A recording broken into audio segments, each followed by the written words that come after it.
there's none of those layoffs. And sometimes when we're not successful, you have those kind of layoffs. So I think, did we take a video of that? And do we have permission to use that? Yes. I think we're going to actually, do you mind if we actually say and take what you just said? Tell me your first name. Cleo? Cleo. Yeah. Cleo. If we take Cleo's voice and your video and we go to the Capitol and we say, listen to Cleo, that's going to be helpful in terms of lobbying. Thank you, Cleo, for standing up. My God, we got a lot. Tell us about like the connections outside. When the students are done here, what options do they have? There's so many avenues. We've just developed a really good relationship with the local pipe fitters union, Local 455. We've got a huge grant going on from Johnson Controls International, who is, it's a $400,000 grant that's helping us recruit students from the St. Paul School District, the traditionally underserved students that don't get this opportunity.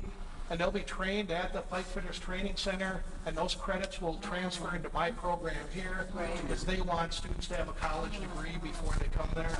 So we're doing great things. The program is huge. It's, you know, I think at one point this summer I had 24 students enrolled with 32 students on a wait list because we simply don't have the space for it.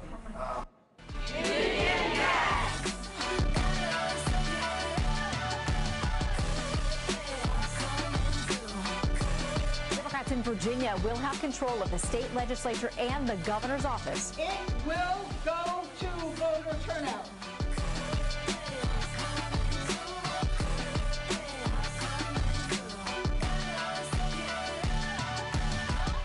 You will have, by having a union, not only collective bargaining, but all sorts of other rights. What I'm most excited about is teachers from Fairfax County being able to join a history of unions protecting workers' rights. To bring our needs to the forefront of our school board and our superintendent. And myself and a lot of us have been working on this for years to get to this point, and we're finally here.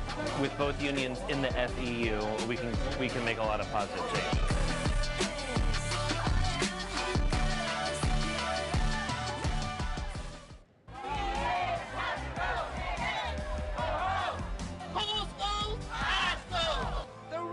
We are having this rally right here in front of them is to show we are not afraid to tell the truth. Mr. Miles has created a broken education system. And every day he shows us it's about power and money. The school environment is so toxic. Men and women sit in their cars before school starts crying. They are being pressured to follow a faulty curriculum. Our teachers are being held hostage to a curriculum that is set to fail our economically disadvantaged children. Do we really believe that the best interests of the children are behind these decisions? No. They don't think we deserve our own funds, our own schools, and our own democracy. My community is dealing with multiple injustices over and over and over and over and over. It's time for us to pick up the torch for each other. Support public schools by treating teachers professionally. Yeah. Valuing students for more than a test score. Yeah. And partnering with parents. Will you stand up for our educators in Houston? Will you stand up for the community of Houston? Sí se puede! Sí se puede! Sí se puede! Look how Spanish like see. My name is Chelsea and his name is Eliza. What is remarkable to me about the community school model is that we're creating a systems approach populated by people to actually doing the social, emotional, economic work that's absolutely necessary to help everybody in the community, particularly kids and families, thrive. Now we feel like we can empower to do so much more. So this is our dental clinic, a little sensory area, so it's like a wellness suite. We have a clothing closet. Gone are the days where schools are just academic centers.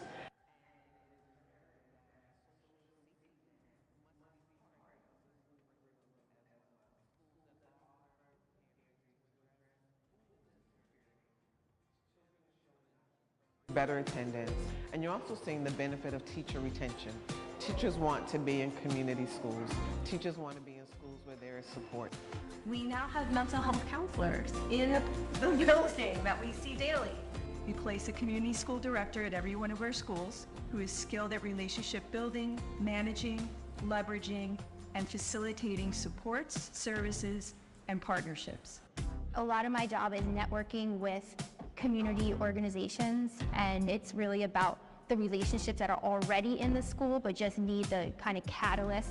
She finds ways to connect us with the resources we didn't even know existed. Sometimes we was like a little bit low, but when she came, we were like going like, whoa! For a lot of these families are struggling. It's such a blessing that as a counselor, we're able to help the students in a social and emotional aspect in the school, but also give services outside so they can actually benefit from it. And not just them, but their younger siblings and their family as well. Cuando uno llega a un país que no es el tuyo, llegas con muchas preguntas. Las puertas de la escuela estuvieron abiertas para mi hija, para mi familia. Mi nombre es Ingrid, soy de Colombia. Mi hija llegó con un poco de ansiedad. Con Miss Allison dieron terapias y le ayudaron mucho. Thank you so much for all the volunteer work that you do. I have, a big group of parent volunteers that are here consistently. They're helping with food pantry, with our clothing closet, with the parent association, and I get to hear about different barriers that they may be facing. So they're coming in, building relationship with me, building relationship with each other, having that camaraderie, having that trust in the school. Ayudar para que los niños estén bien, se les atienda cómodamente como si estuvieran en su casa. Everyone has a sense of ownership and leadership in this building so that when we say yes, there's also a system to support. And what I'm seeing here in terms of the infrastructure that you've put together is so remarkable. Todo ha sido muy positivo, las profesoras, la directora, Allison, el grupo de padres voluntarios, todo ha sido muy bueno, todo ha sido muy bueno.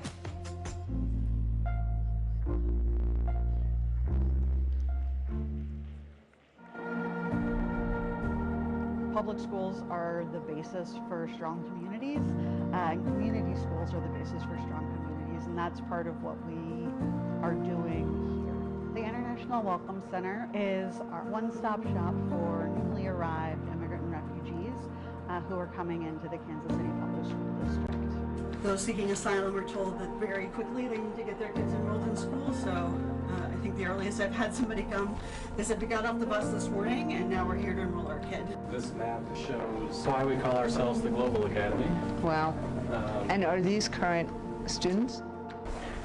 We have students from all over the world, including Africa, Asia, from the Americas.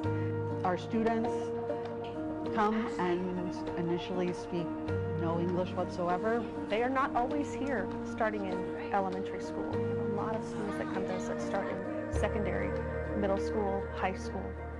We have the language here to support folks, and then we're able to offer wraparound services to create a soft landing in Kansas City. So they are some of our valedictorians, salutatorians graduating from school. I think this is just continuing to build a United States that's true to our roots, frankly, of immigrants and refugees looking for a better life.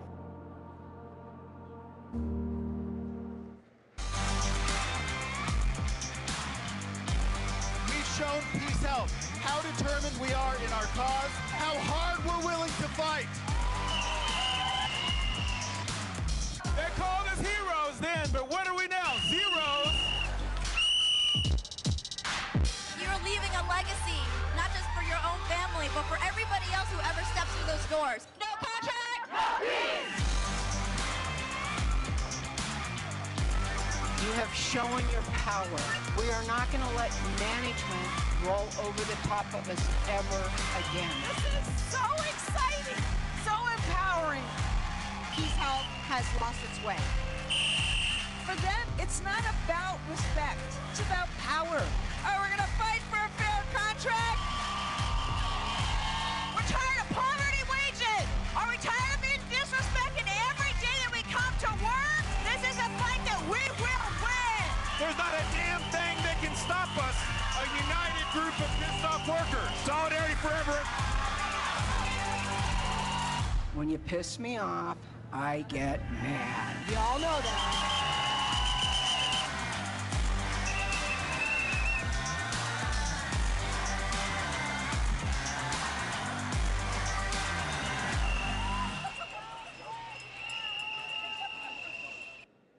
I believe school is a place where their mental health should be factored into those academics. Whether it's PTSD or they're homeless or they're in foster care or it's just not a good situation at home. Why are they acting out? What is the behavior caused from? And until we address those issues, then nothing's going to change. And at the moment we have no resources, someone where I can send them and say, hey, this is your safe person. It's a big deal to me to have mental health teams within each school. When you have a school-based team, that child sees that person in their school as a community member every single day.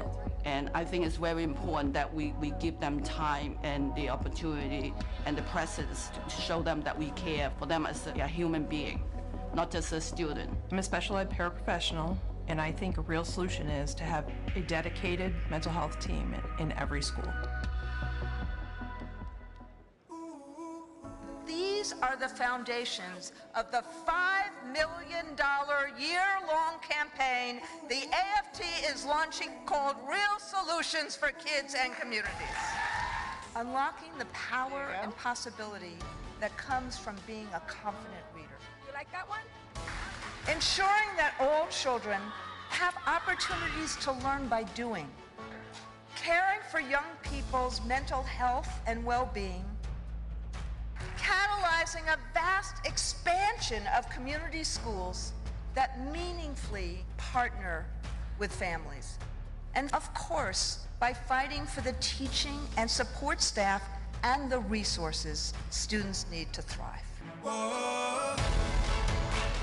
Here in Beaverton, Real Solutions mean to us having a fully bodied classified staff to help the children to become great readers and great learners. Wow.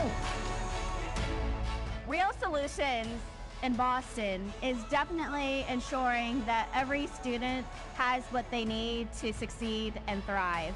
While people are banning books, we're giving them away. It's bringing a community together. For us in New Haven, one real solution is making sure that teachers have the support and tools they need so they can prevent burnout. Investing in social emotional well-being and making sure that every kid has a trusted adult.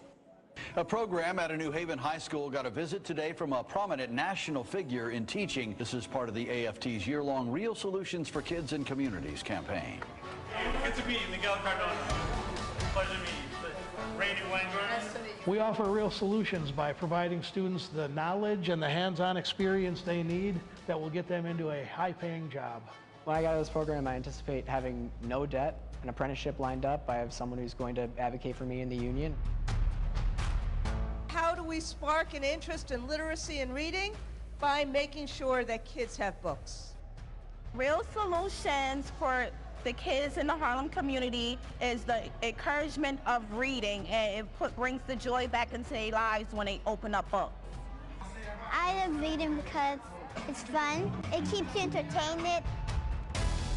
The American Federation of Teachers wants to talk about its proposals to boost learning in the classroom and to support teachers and families. The AFT is promoting its $5 million Real Solutions for Kids and Communities initiative. Let's get those social media companies to think about children's safety and health, not just their profits.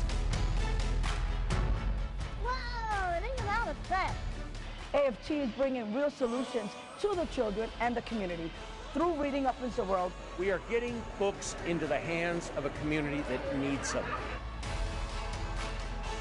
Experiential learning that happens in CTE should be the driving force of public education.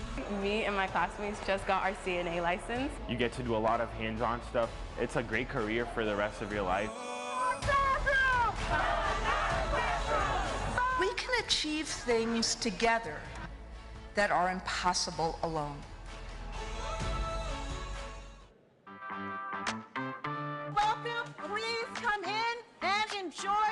Book Fair. Welcome, come on in.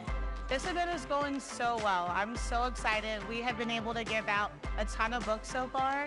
We were gifted with 40,000 books for our community, and we have had hundreds of families come in already.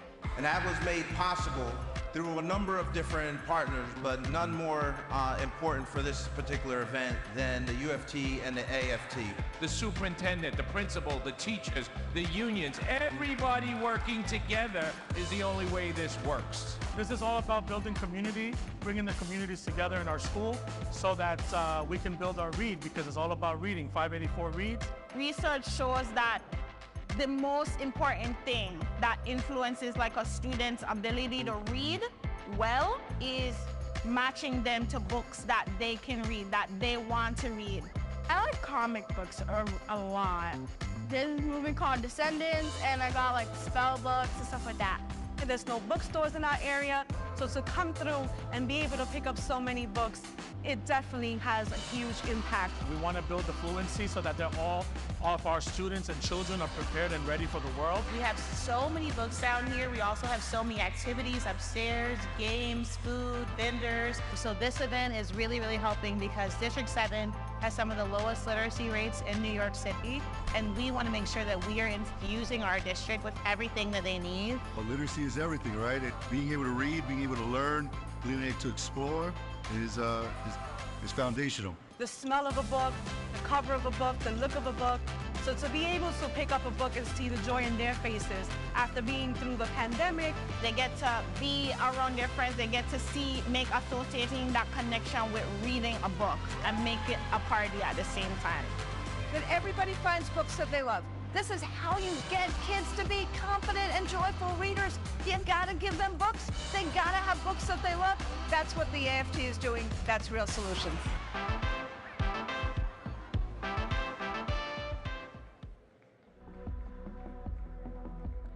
When I started as president of New Haven Federation of Teachers in January of 2022, it was very clear that teachers were not okay, that our members were not okay. Educator burnout is at an all-time high. So my job is to prepare you. The first few years of my career, being a teacher ended up becoming like who I was. Like all I would do is work, like I would grade papers outside of school. I didn't have a social life because I was just so exhausted from everything that was going on. So I think that's one of the big stressors is like, how do I support myself while supporting the kids in not just their academics, but like their social, emotional well-being. It's a lot. I was the SPMT chairperson. I was the restorative person fixing the problems with the students. I'm the SEL person. So I think it was a lot, and not having anyone else want to step up and do it. The frustration of being asked to do so many roles at the school on top of my teaching. Something's difficult or challenging or changing. Given what we know about what teachers are experiencing with burnout, we wanted to be proactive and give teachers and educators the tools they need to prevent burnout. We worked out the logistics with Educators Thriving, and through a grant from AFT, we were able to offer 50 of our members professional learning series or personal learning series with Educators Thriving that they were paid to do. So the sessions that our members participated in with Educators Thriving focused on pitfalls that often lead to increased burnout and how to prevent those pitfalls. You could do something to hold it up. And truly, the tiny habits that she talked about were so beneficial and allowed us to be reflective and step back from our roles as the teacher, the fixer, the solver of everything, and say, no, I have a life too, and I need to live my life and enjoy it. I can't give everything, to the kids. And in realizing that, you do then become a better teacher, because you're not stressed. You come here happy because you've taken care of yourself. As a matter of fact, we're all probably feeling the same way. I think that's the biggest thing, like with Educators Thriving, was like it gave me tools to evaluate where I lacked and then how could I fix it. I think the big thing was before, like I knew that these were lacking, but I didn't know how to fix it or how to work on it. So it like pushed me to work on those things and be solutions oriented rather than just complaining about a problem. Tell somebody. Like, ooh, I did that. So we ended up finding out that our members, 98% of them, were thrilled with the professional learning that they received, and they said that it helped them feel increased well-being throughout their school year. And that's a win for us. When our teachers have the tools they need to feel increased well-being, our students benefit, our schools benefit, and ultimately those are the solutions that we really believe we can all get around.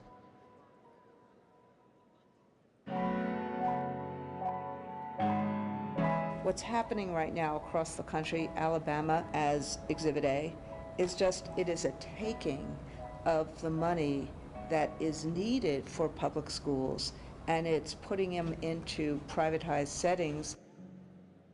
Overwhelmingly, most of the money goes to people who already send their kids to private schools, so most of it actually goes to the wealthy.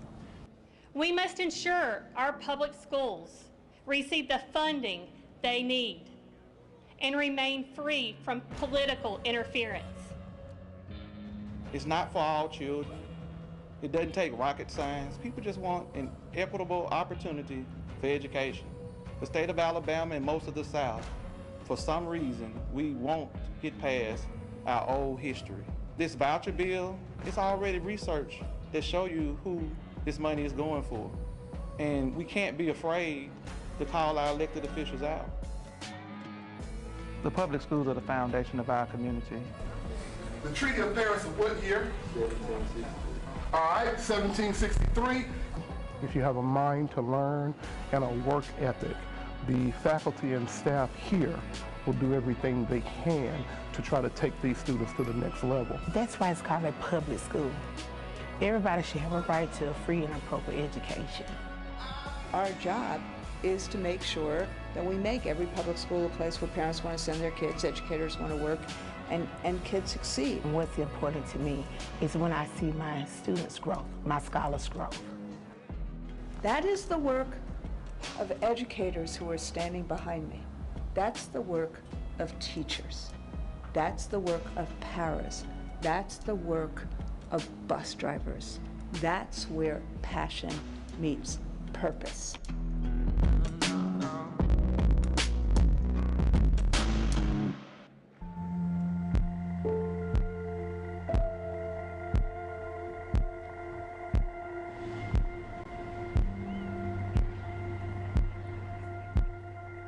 На початку жовтня 2022 року класна керівниця роздала всім дітям бланки та сказала, що всі повинні поїхати до табору в Крим. Варіанту відмовитися не було. Тож ми попрощалися з батьками о 6 ранку та виїхали. Ми їхали через окуповану Нову Каховку, і саме тоді було зрозуміло, що щось тут не те, бо нам сказали закрити всі вікна шторками, вимкнути телефони та вікна не дивитися. Нас везли як якийсь секрет. Вони мене відвезли в табір Лучистий, вибачте, в Дружбу. Там треба було співати російський гімн. Якщо ти цього не робив, то ти писав доповідну. Наступний раз ти розмовляв з наглядачем Астаховим, а на третій раз тебе просто саджали в ізолятор. Ізолятор – це кімната 2х2, в якому є ліжко, туалет і балкон з решітками. Тебе там нікуди не випускають, телефон не можна. Я там пробув 4 рази, це взагалом 15 діб. На той момент мені було дуже сильно страшно, я навіть думав втікти, але я розумів, якщо я втечу, то будуть жахливі наслідки. Ми з братом були вимушені переміщені на територію Росії.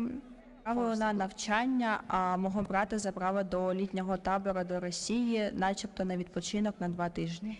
Вони всіляко намагалися мене пояснити, що я маю отримати російське громадянство, бо я, як дитина-сирота, можу отримати їхні плюшки.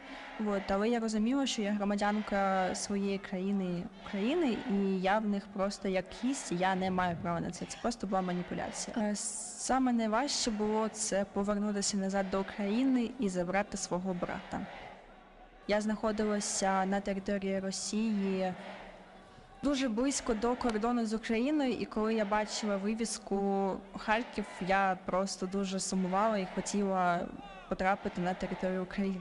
Він збирав всіх новеньких та говорив, що Росія поглине Україну, українці стануть рабами росіян. А якщо ти на території табору згадаєш щось за Україну, то збираєш речі і йдеш додому пішки. У мене діабет. І коли я підійшов, сказав на пункті табору про те, що мені треба докупити інсулін, мені просто відповіли, що чекай, поки ліки повністю не закінчаться. Через 2-3 дні до мене підходить Валерій Астахов і говорить, що якщо я не підкорюсь Росії, то я помру в таборі. В один з моментів, так, мені здалося, що я вже не зможу повернутися, але я потім, як сказати, сам собі сказав, що надія помирає остання, тому що я знав, що мої батьки та я не зупинюся на тому, що повернутися додому. Я могла зв'язатися з батьками, але це було досить проблематично, бо в Херсоні була російська зв'язь та не було інтернету. Коли сказали, що з'явився новий закон, що якщо дитина півроку без батьків, то її віддають в дитбудинок. Через 4 місяці. Потім я зв'язалася з мамою через своєї подружки.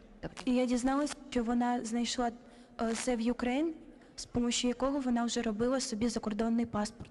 І потім, коли дізналися в мене в коледжі, що до мене приїде мама, на мене тисли дуже, що ось вона тобі бреше, це неправда, тобі це говорять спеціально, щоб дати якусь надію, а на самом ділі до тебе ніхто не приїде, ти їй не потрібна, і на неї не хватить коштів до тебе приїхати.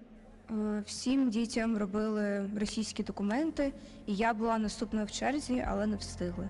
Але, к щастю, саме тоді я дізналася про Save Ukraine і нарешті повернулася додому. Коли я побачився з батьками, було дуже багато емоцій, не тільки сльоз, ну і радості теж було. Я просто хочу, щоб всі дізналися, як росіяни знущаються над нашими українськими дітьми. Вони не піклуються про дітей, так як показують це по телебаченню.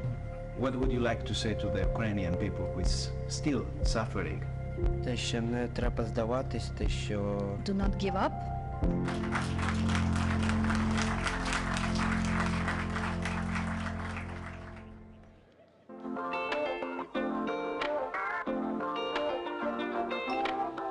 I like to read because it kind of gives you an experience. When I read books, it makes me calm. And I will do anything to read. Drama and the storyline. I have animal books where they like to read about animals. I like to mostly read about trains. I also like sirens, fire alarms, the emergency alert system. Diary of a Wimpy Kid. No-brainer, this one. It's funny. It has a lot of comedy in it. Tell me about your favorite book, Oh David. He runs out the bathroom and he goes in the city without no clothes and his butt cheeks shows. I remember this. It was my favorite one. My mom read it to me before. Captain Underpants, how their friendship will get them through any problem. What would you do with 10 million books? I would put them where I put all my books and I would read one every single day.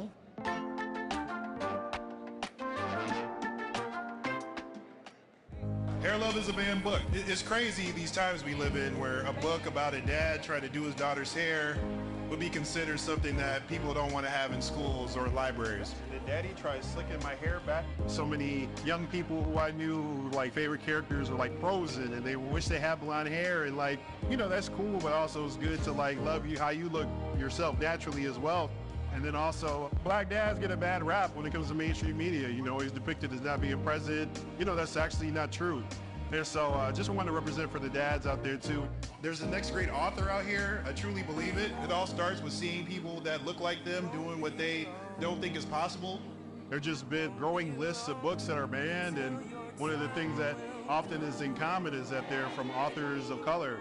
We just got to continue to stand up and continue to speak out against this. There's nothing wrong with self-love and teaching people to love themselves.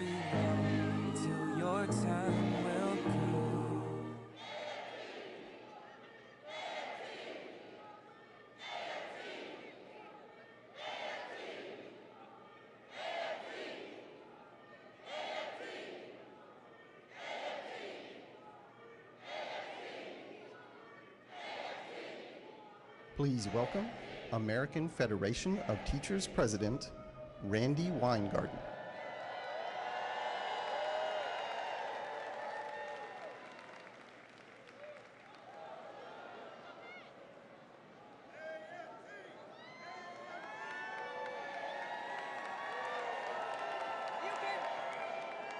You can tell I'm excited because I don't think I have ever tripped up those stairs.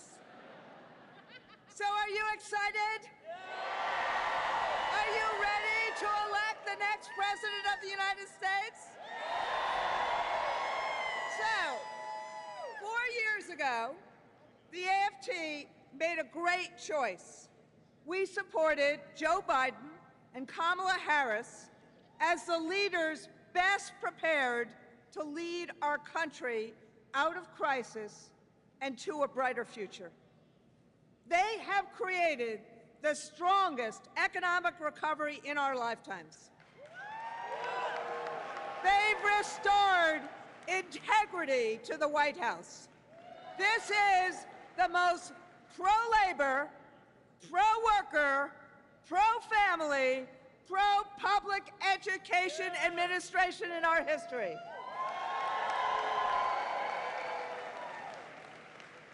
Now, we have an opportunity to make history again. Kamala Harris has led the fight for our freedoms, to make our own decisions about our own bodies, to live safe from gun violence, and the freedom to join a union. Kamala Harris fights for a future where every person has the opportunity not just to get by, but to get ahead. So, the Vice President is right behind us.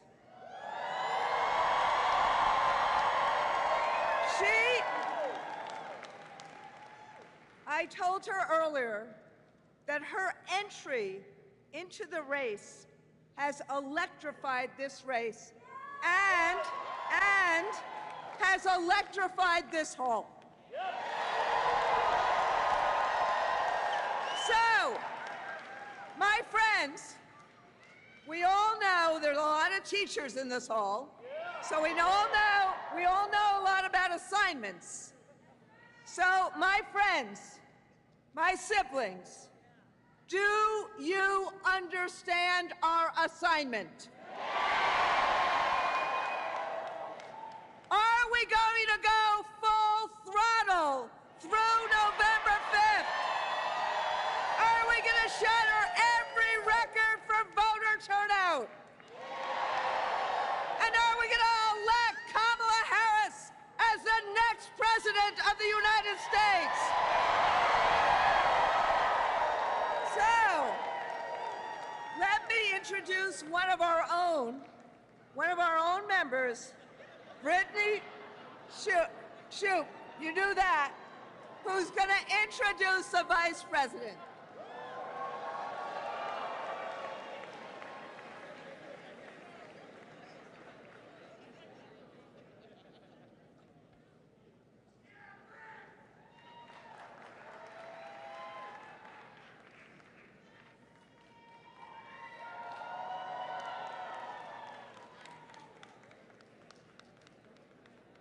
Hello, AFT family.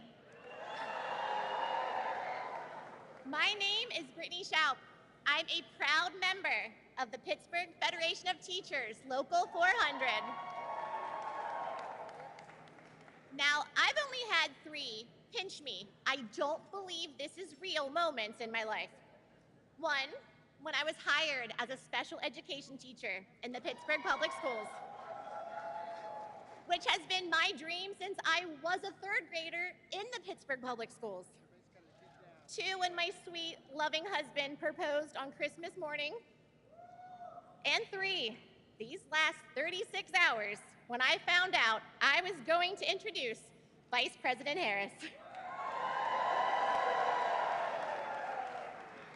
As a special education teacher. I had heard about the Public Service Loan Forgiveness Program.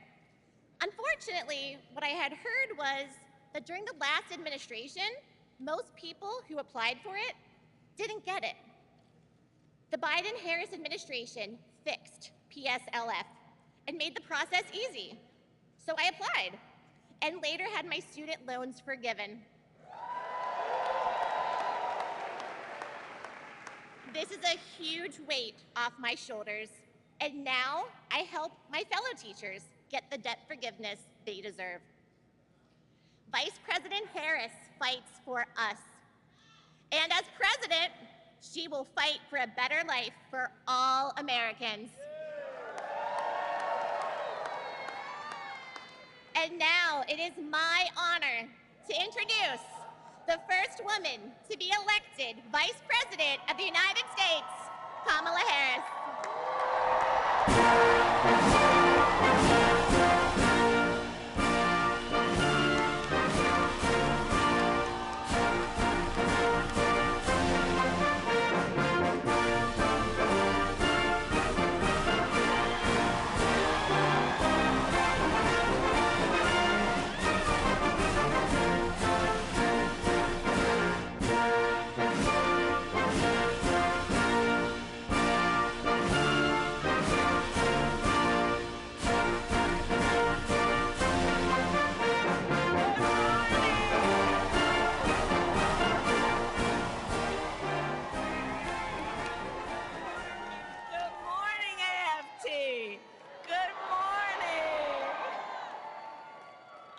My goodness, it's so good to be with everybody. Please have a seat. Please have a seat. If you have a seat, please have a seat.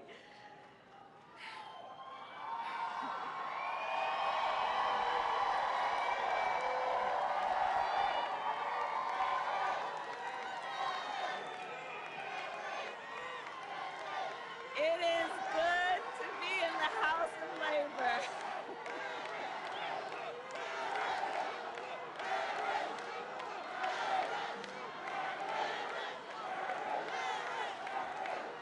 Thank you.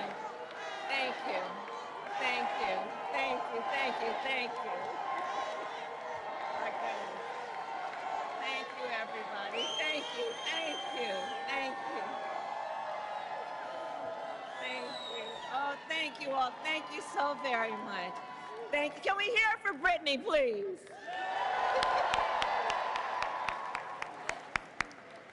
Oh, thank you all. It's so wonderful to be back with everyone here. Thank you. That means so much more than I can say.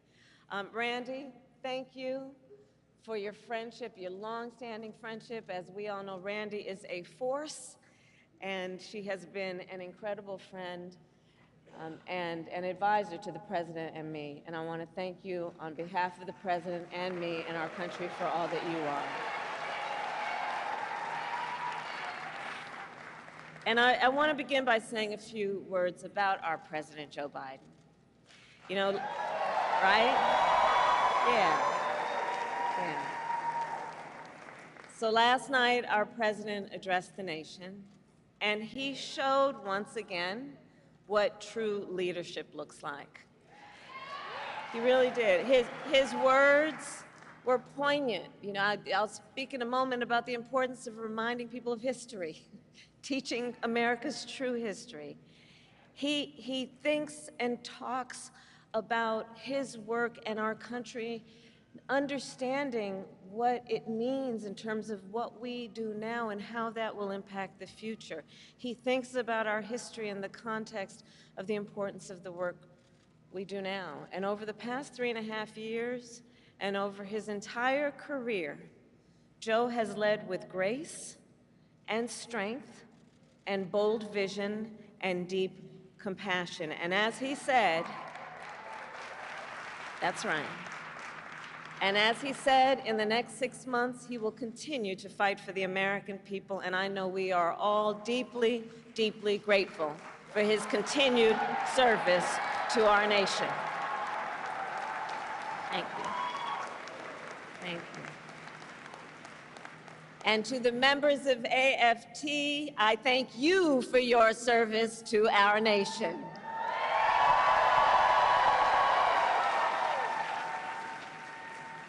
From the public service workers and higher education faculty to the school bus drivers and the custodians, to the school nurses and our teachers, you all do God's work educating our children, the whole ecosystem of who are AFT members. It is you who have taken on the most noble of work, which is to concern yourself with the well-being of the children of America. And I thank you for that. I thank you for that. And I thank you also for your support over the years and for being the first union to endorse me this week.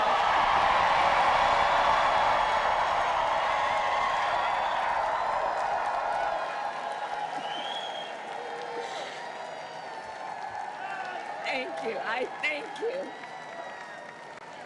I thank you. And as you may know, I am a proud product of public education. Many of you know that my first grade teacher, Mrs. Frances Wilson, God rest her soul, taught me and educated me and encouraged me and inspired me. And years later, when I walked across the stage to receive my law school diploma, Mrs. Frances Wilson was in the audience. Yeah. Yeah. And that's who you are. I know who you are. I know who you are. This work is personal, and it is professional, and it is so critically important. And so it is because of Mrs. Wilson and so many teachers like her that I stand before you as Vice President of the United States of America.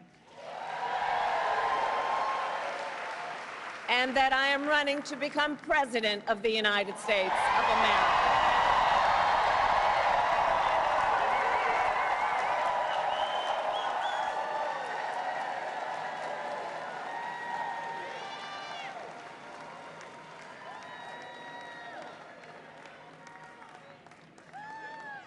And what I know firsthand is that our teachers and all those who are here, all the members of AFT, I know that by nature, you are visionaries. You are focused on the future. The work you do is about a focus on the future. You see the potential in every child. You foster it, you encourage it, and in so doing, you shape the future of our nation, which is why I say we need you so desperately right now. Today, we face a choice between two very different visions for our nation. One focused on the future, and the other focused on the past. And we are fighting for the future.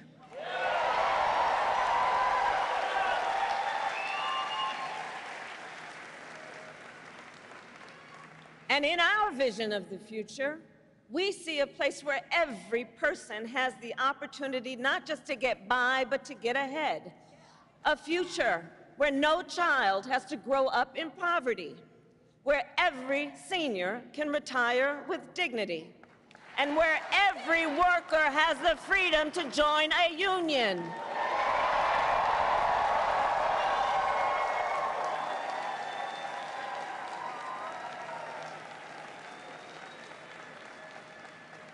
We see a future with affordable health care, affordable child care, and paid leave, not for some, but for all.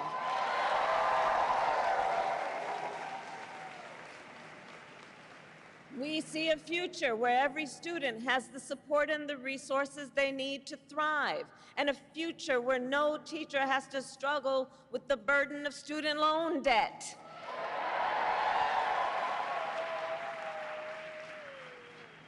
So as an example, our administration has forgiven student loan debt for nearly 5 million Americans,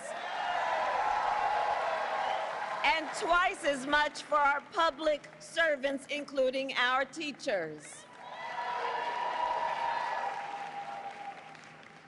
Teachers like Tanya Cabeza, who I met recently in Philadelphia. Tanya was first in her family to go to college, and she had been, like many, paying off her student loans for 20 years. And she told me, she was like, look, I at many times wondered, would I have to leave this profession I love to just be able to pay my bills? But I did it, but I didn't leave, because I love what I do and I understand the importance. But making decisions then about what she could afford in terms of her daily obligations and dealing with these loans. And after 20 years, she still owed $40,000 in student loans. And we forgave it all.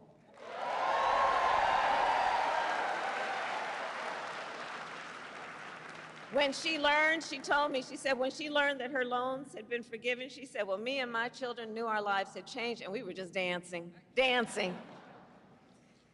So there we go. But we are clear-eyed. As we work to build a brighter future and to move our nation forward, there are those who are really trying to take us backward. And you, I'm sure, have seen their agenda, Project 2025. Randy, can you believe they put that thing in writing? 900 pages in writing. So Project 2025 is a plan to return America to a dark past. Donald Trump and his extreme allies want to take our nation back to failed trickle-down economic policies, back to union busting, back to tax breaks for billionaires. Donald Trump and his allies want to cut Medicare and Social Security, to stop student loan forgiveness for teachers and other public servants. And I say to AFT, they even want to eliminate the Department of Education and end Head Start, which of course would take away preschool from hundreds of thousands of our children. He intends to give tax breaks to billionaires and big corporations and make working families foot the bill. And he intends to end the Affordable Care Act. Now think about that, to take us back to a time when insurance companies had the power to deny people with pre-existing conditions. Remember what that was like? Children with asthma, women who survived breast cancer, grandparents with diabetes. You know, America has tried these failed economic policies before, but we are not going back. We are not going back.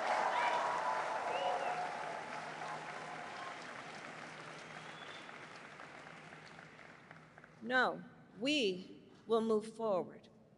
And one of the best ways to keep our nation moving forward is to give workers a voice, to protect the freedom to organize, to defend the freedom to collectively bargain, to end union busting.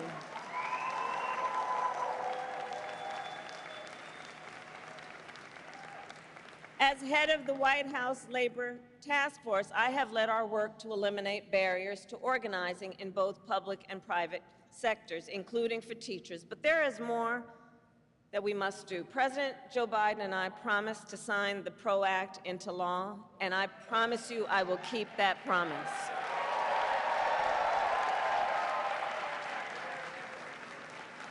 Because when workers join together and demand what is fair, everyone is better off. Understand, and I say this everywhere I go, understand, you may not be a union member, but you should thank unions, and I'm looking to the cameras in the back of the room. Not them, but the people who might be watching. You may not be a union member, but thank unions for the 5-day work week, for the 8-hour workday. Thank unions for sick leave and paid family leave and vacation time.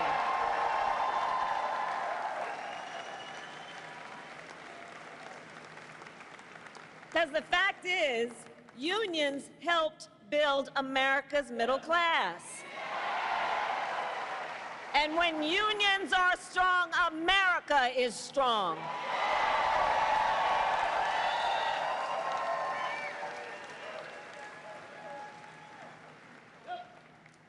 So AFT, ours is a fight for the future, and ours is a fight for freedom.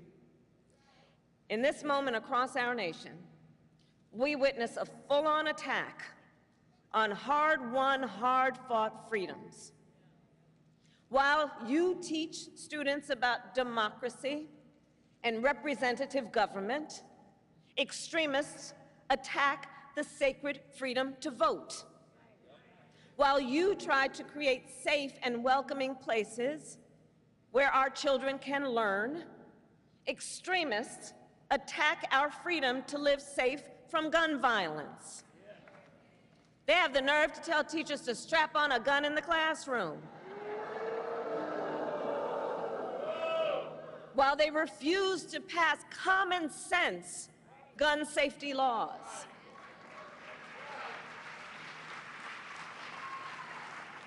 And while you teach students about our nation's past, these extremists attack the freedom to learn and acknowledge our nation's true and full history, including book bans. Book bans in this year of our Lord 2024. And on these last two issues, just think about it. So we want to ban assault weapons, and they want to ban books. Can you imagine?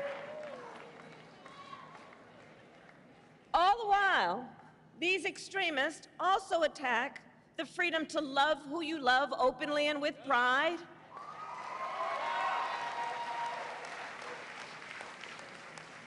They pass so-called don't say gay laws. Now I have to tell you, so many of you may know, in 2004, on Valentine's Day weekend, I was one of the first elected officials in the country to perform same-sex marriages.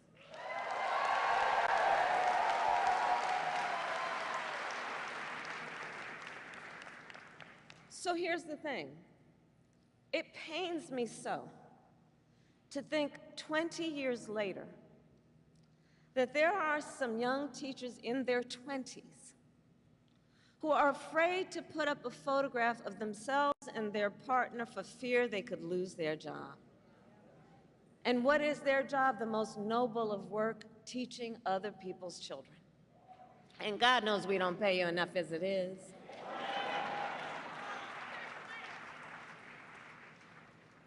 In this moment, we are in a fight for our most fundamental freedoms. And to this room of leaders, I say, bring it on. Bring it on. Bring it on.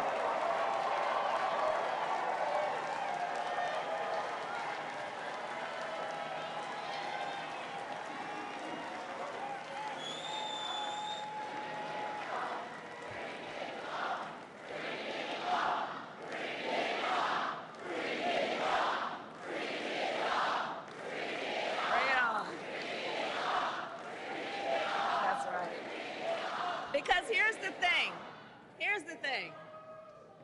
thing. We believe in our country. We believe in its promise of freedom. And the American people believe in the promise of freedom. So we are in the fight. We who believe in the freedom to vote will pass the John Lewis Voting Rights Advancement Act and the Freedom to Vote Act. We who believe in the freedom to live safe from gun violence will pass an assault weapons ban. We who believe that every American should be free from bigotry and hate will fight to protect our teachers and our students from discrimination and make sure every student can learn America's history. And we who believe in reproductive freedom will restore the freedom of a woman to make decisions about her own body and not have her government telling her what to do.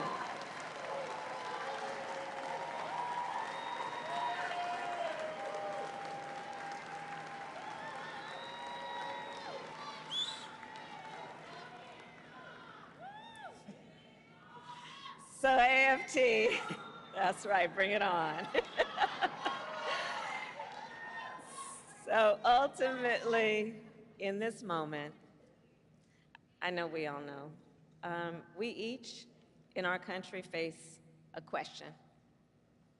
That question being, what kind of country do we want to live in? A country of freedom, compassion, and rule of law, or a country of chaos, fear, and hate? The beauty of our democracy is that we each have the power to answer that question when we vote. And when we vote, we make our voices heard. So today I ask you, AFT, are you ready to make your voices heard?